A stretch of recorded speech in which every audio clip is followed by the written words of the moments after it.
di sini saya Farida, saya akan menjelaskan tentang materi inklusif ke guru bahasa Indonesia yaitu Niketus AB. Nah, cara pertama kali kita belajar atau kita masuk ke inklusif, kita harus membuka dulu, kita klik SIM BKB ya, gitu ya, SIM BKB.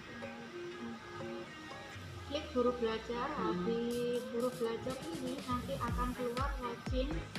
Nah, login ini digunakan untuk UKG, bahkan nomor UKG-nya ada, maksudnya berapa, nah, itu semuanya sudah. Kalau sudah kita masuk ke pendidikan inklusif ini.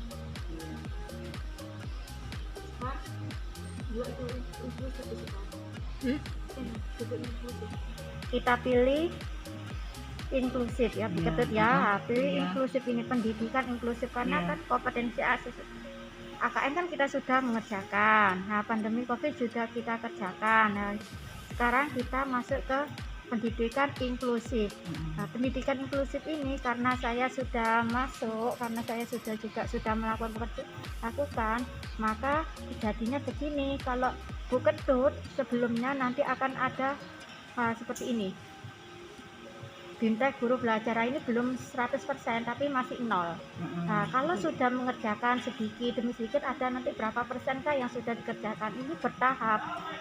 Dalam 1 minggu itu tidak bisa, kita tidak boleh mengerjakan 1 hari karena ada waktu tertentu untuk kita kerjakan dan kita upload ke media sosial. Ada tahapannya. Iya, tahapannya minimal 2 komen baru bisa diupload ke pendidikan inklusif ya, Kemendikbud.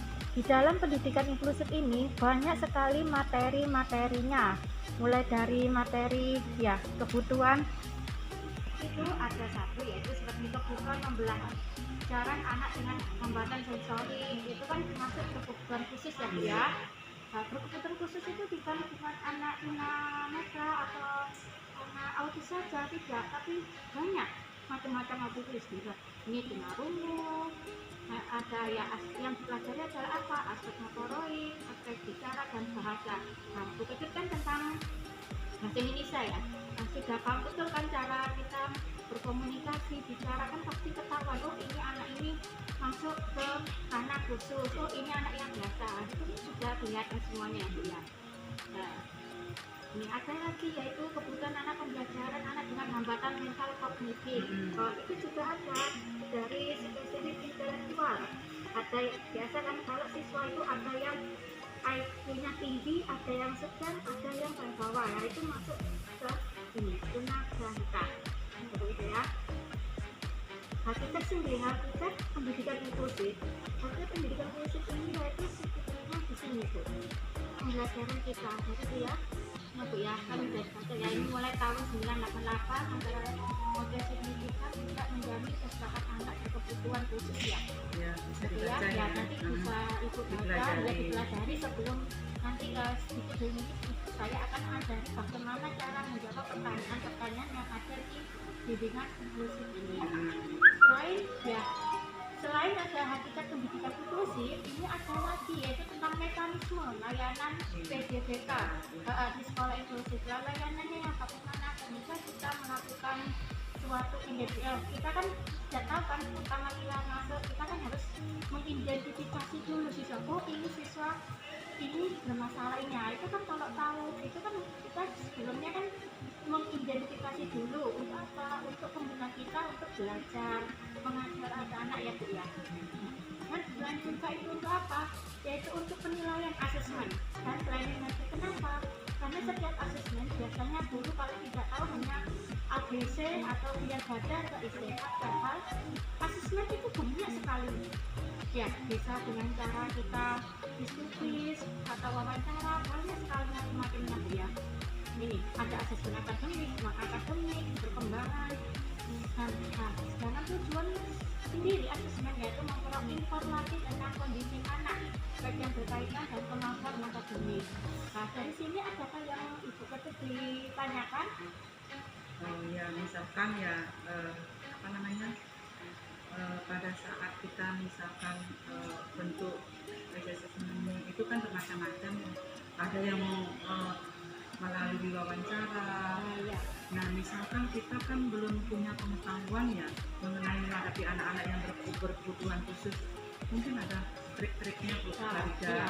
Ini kan kita harus pertama kali kan kita punya itu kan Bu ya, di dalam kurikulum kan ada KI, KD, indikator. Kita kan harus memahami betul setiap pembelajaran pasti kan kita sebelumnya planning dulu kan indikatornya apa, materinya anak kan hasilnya apa ya, AD-nya apa, terus itu indikatornya. Nah setiap indikator ini ya itu nanti yang kita jelaskan ke anak-anak. Ketika anak-anak itu paham dari dilihat dulu pahamnya itu dari segi mananya.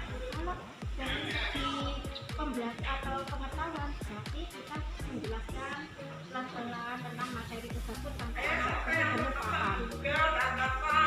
Misalkan seperti saya kan guru umum ya, apakah kalau misalkan mengajar anak-anak yang inklusif seperti ini ya, apakah harus mempunyai kemampuan khusus, misalnya skill khusus untuk menyelesaikan masalah-masalah nanti dihadapi di lapangan? Sebenarnya kalau kita khusus tidak, kita belajar atau tidak di tempatnya gitu, saya juga tidak paham Bu, tidak tahu di kelas itu bagaimana apa-apa, tapi kita sedikit demi sedikit saya belajar.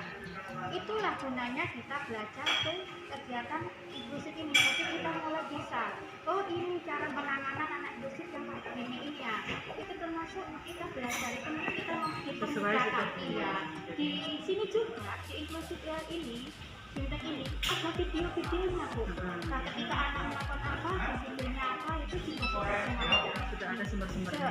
Semuanya sudah ada sumber-sumbernya, termasuk itu literasinya juga sudah ada. Jadi tidak perlu khawatir ya kalau guru umum seperti saya tidak mempunyai yang biasa menghadapi anak-anak yang normal kemampuannya dari segi fisik maupun mental, ada rasa ketakutan pada saat mendengarkan guru-guru yang menghadapi anak yang mempunyai